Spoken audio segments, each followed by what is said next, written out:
Donc on s'est retrouvés sans rien, le camping allait fermer. Les gars, je viens de recevoir un virement de 300 000 €. Mais la tente en gros c'est complètement pété.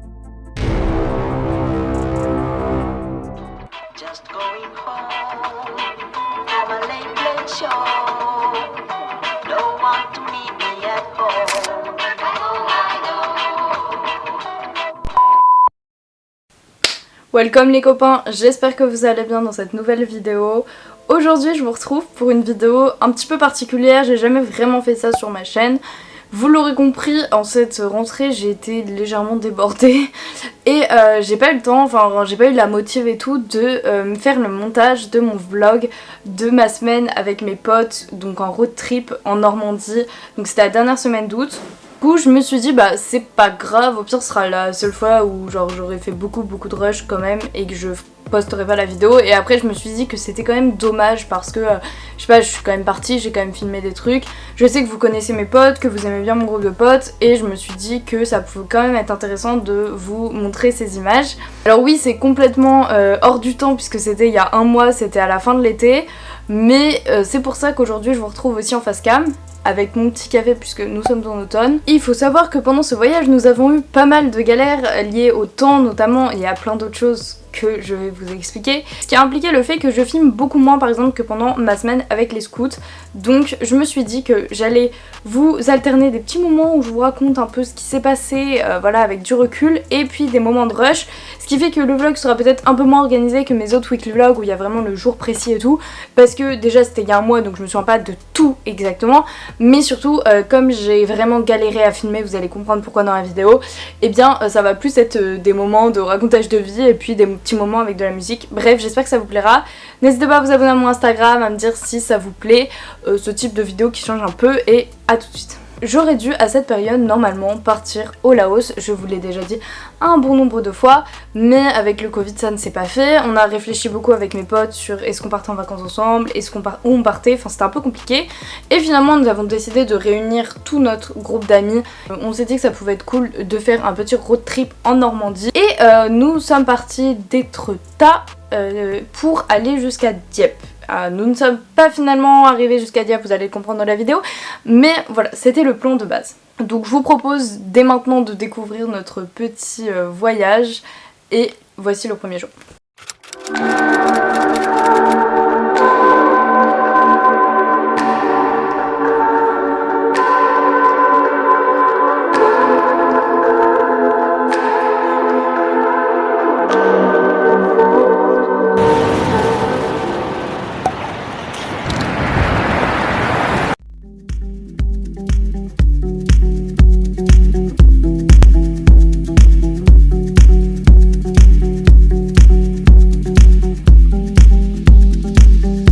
Nous sommes arrivés donc le premier soir, en fait on est parti de Étretat et après à genre 1 km je pense de Fécamp, il y a un mec trop drôle qui nous a pris en stop, enfin c'était même pas un stop en fait, il était avec ses enfants et tout, donc c'est pour ça on est monté à l'arrière et genre c'était trop drôle, c'était grave cool. Donc là ce soir on dort à Fécamp, demain on part, on va où Rosmita? À Saint-Pierre-en-Port. Saint-Pierre-en-Port, mais on a nulle part où dormir donc on verra bien. Donc on a acheté des trucs plutôt sympathiques. Message à la grande ours, la trajectoire de la course, l'instantané de velours. C'est incompris. Non mais ok c'est pas grave. Elle est où la cam? Faire d'abord les... Mets ta main derrière comme les youtubeuses beauté. Tu fais ça. Oui. En penchant. Ça tremble.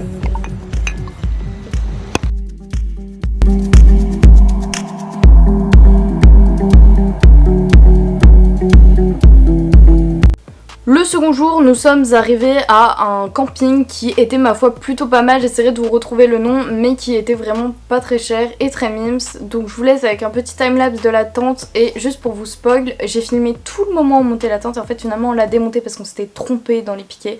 Donc, voilà.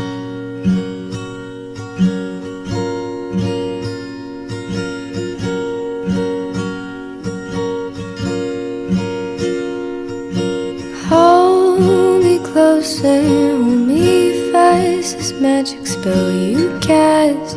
This is la vie en rose. When you kiss me, heaven sighs, and though I close my eyes. Les gars, donc là, oula, il faut que je crie. Les gars, ils sont partis à la plage. Il reste que Tom, moi, Rosinta. Et je me suis dit que j'allais vous montrer la tente. La tente est assez grande, enfin, elle fait cette taille, donc c'est cool. Ok, c'est parti. En gros, ici, il y a l'entrée, comme ça. Là, il y a 2 chambres. Donc, première chambre, on va ouvrir. Hop. Comme ceci, donc c'est déjà un petit peu le bazar, mais là il y a environ la place pour 3-4 personnes. Oh, ici deuxième chambre, et c'est la même. Il n'y a pas trop de bordel, voilà. C'est la chambre de garçon, voilà. Donc vous n'avez pas vu la nuit parce que je ne pouvais pas filmer et j'ai essayé de filmer pendant la nuit, mais cette seconde nuit a été ma foi plutôt catastrophique. Il faut savoir que la Normandie n'est pas connue pour son beau temps, mais nous on pensait pas que ce serait à ce point là, sachant que moi j'avais déjà fait un petit voyage comme ça avec mes amis scouts et on avait eu un super temps, même la canicule en Normandie. Mais donc là on a été vraiment dans la sauce, c'est-à-dire que la tente bougeait à un point pendant la nuit. Il y avait des rafales de vent qui allaient à je sais plus combien de kilomètres à l'heure, mais c'était vraiment impressionnant. On a tous pensé que la tente allait s'effondrer. Bref, on a très mal dormi et c'était assez compliqué parce que vraiment on s'est dit est-ce que la tente va tenir?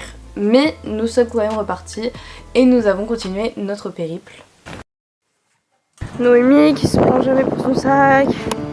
Notre petit déjeuner de compétition. Give me a second, I need to get my story straight. My friends are in the bathroom, getting higher than the Empire State. My lover, she is waiting for me just across the bar. My seat's been taken by some sunglasses, asking about a scar, and I know I gave it to you months ago. I know you're trying to forget, but between the drinks, the subtle things. Salut les gars, je crois qu'on est à la piscine. Il y a du soleil hein. Effectivement. So if by the time the bar closes and you feel like falling down, I'll carry you home tonight.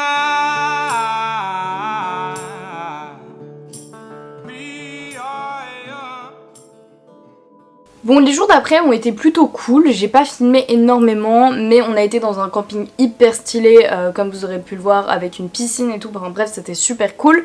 Mais je crois que c'était le 4e soir, il nous est arrivé une petite embrouille que je vais vous raconter dès maintenant. Alors, nous avions décidé pour certains soirs, pour ne pas payer hyper cher, de contacter peut-être des fermiers ou des gens qui étaient sur le trajet et de leur demander si ce serait possible de dormir chez eux. Bref. Ça s'était pas trop fait, finalement on a eu surtout des campings, mais il y a une dame qui avait dit à Veules-les-Roses, à Noémie, voilà, ce sera totalement possible pour moi de vous accueillir, j'ai une chatterie, donc un endroit où il y a des chats. Bref, on était en mode ok, trop bien, elle avait dit voilà, je peux vous accueillir, machin, voici mon adresse. Donc on arrive à la chatterie et on se rend compte qu'il n'y a pas de champs, il n'y a rien, c'était vraiment genre, Veules-les-Roses c'est une petite ville très mignonne, mais je pense que ça coûte assez cher, donc c'est assez rare d'avoir un immense champ au milieu de Veules-les-Roses.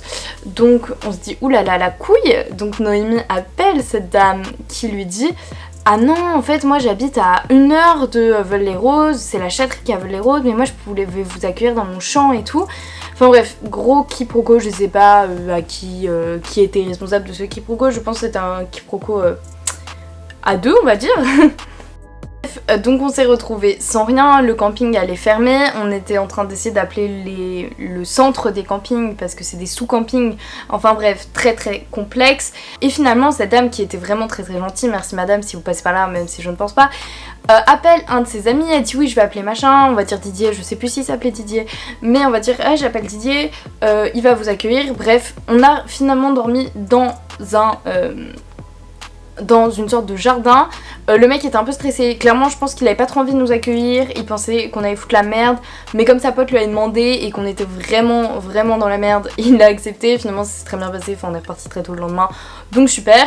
Et le soir, découverte de ouf, genre on a vu un petit, en fait on n'avait pas de quoi faire à manger, mais on a vu un petit PMU je crois, oui c'était ça, et on se dit bah ouais on va aller manger. Enfin, c'était pas hyper cher mais c'était on va dire une dizaine d'euros, et donc on était un peu en mode bon pas grave, mais voilà, 10-15 euros. Et en fait, quand les assiettes sont arrivées, c'était incroyable. Déjà, c'était hyper bon. Le mec était super gentil, ça se voyait, c'était fait maison et tout.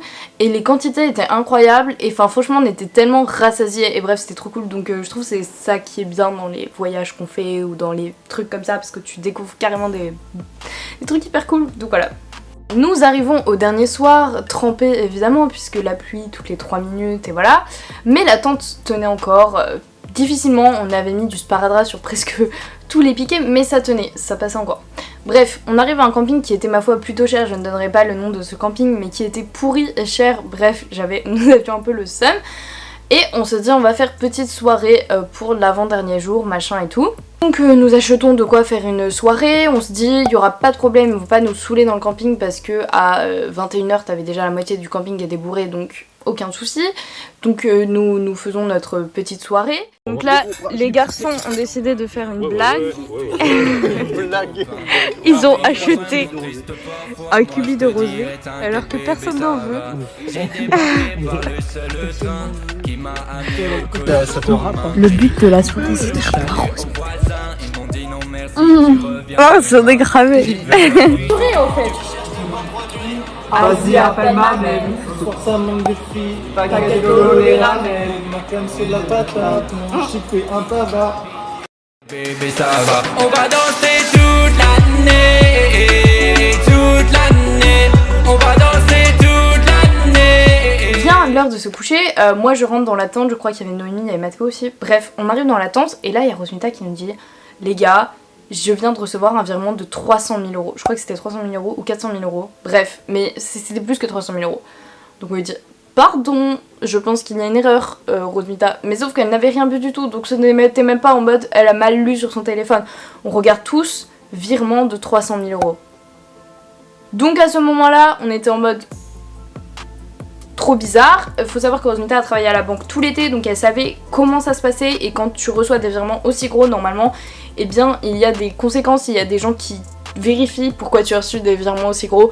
Donc nous nous endormons sur cette question avec Rosmita qui fait des cauchemars en pensant qu'elle est impliquée dans du trafic d'argent sale ou quoi. Trop bizarre. Sauf que au milieu de la nuit, je crois, je n'ai plus grand souvenir, mais la tente en gros s'est complètement pétée. C'était impensable de redormir dedans, de toute façon c'était censé être la dernière nuit, mais on avait cassé la tente, donc voilà, donc bref, finalement on a remboursé Rosmita, ne vous inquiétez pas pour ça, mais tout ça pour dire qu'on était crevés, on avait tellement mal dormi sous la tente, avec la pluie, le vent, la tente cassée, nos affaires trempées puisqu'il pleuvait, bref, donc à ce moment-là on se dit, est-ce qu'on remarche ? Non, on ne va pas remarcher, donc on est allé jusqu'à chez Noémie, enfin la grand-mère de Noémie, en bus, et on est rentré chez nous. Donc voilà, on ne l'a pas pris comme une défaite, hein, parce que c'était juste un jour où finalement on n'a pas marché, on a pris le bus parce que il y avait que des emmerdes. Mais finalement, pour conclure sur cette histoire de 300 000 €, Rosmita a pu les garder et donc nous sommes tous super riches. Non, ce n'est pas du tout vrai. Rosmita, en tant que bonne personne, a appelé la banque qui l'ont mis en attente hyper longtemps, et quand elle a dit j'ai reçu un virement de 300 000 €, ils ont fait on vous rappelle madame. Ce fameux virement était un virement de remboursement de prêt bancaire et les gens se sont trompés de compte, sachant que c'était en chèque.